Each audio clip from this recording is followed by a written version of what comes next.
কৃষিপ্রেমী সকল ভাই বোন বন্ধু, আশা করি সকলেই ভালো আছেন।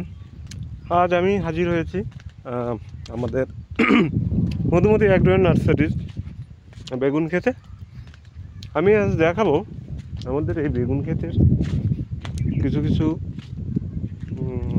সমস্যা, কিছু ভালো দিক, কিছু মন্দ দিক। দুঃখিত, আমি একটু পান খাই। তো আমাদের এই বেগুন ক্ষেতে আমরা কী কী জাতের বেগুন লাগিয়েছি, আমরা দৈনিক কত কেজি করে বেগুন তুলি, এখান থেকে দৈনিক আমরা কি একদিনে সব বেগুন তুলে ফেলি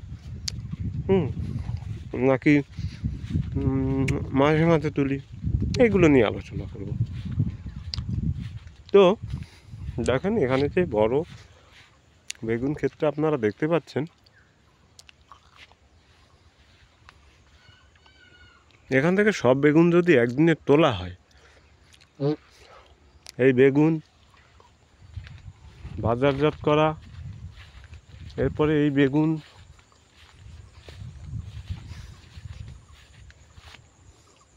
বিক্রি করা খুব একটা কঠিন বিষয়।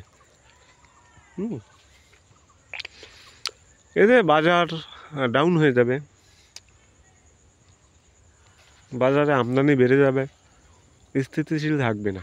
যার কারণে আমরা একটা নির্দিষ্ট পরিমাণ বেগুন প্রতিদিন হারভেস্ট করি, বুঝছেন বন্ধুরা। তো আমি এই বেগুনের খুঁটিনাটি নিয়ে আপনাদের সাথে হাজির হয়েছি।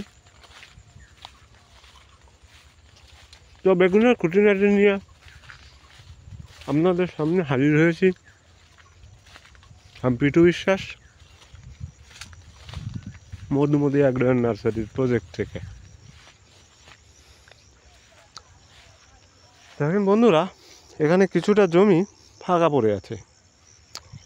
তো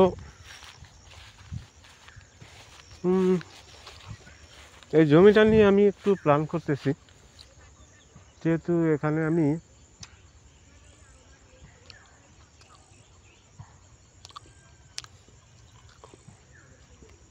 এখানের মার্কেট ডেভেলপমেন্ট অফিসারের দায়িত্ব পালন করছি।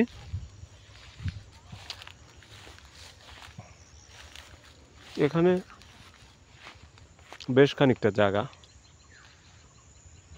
এখানে আমি মাদা করব,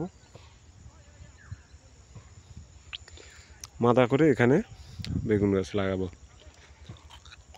না, বেগুন গাছ না, কুমড়ো গাছ।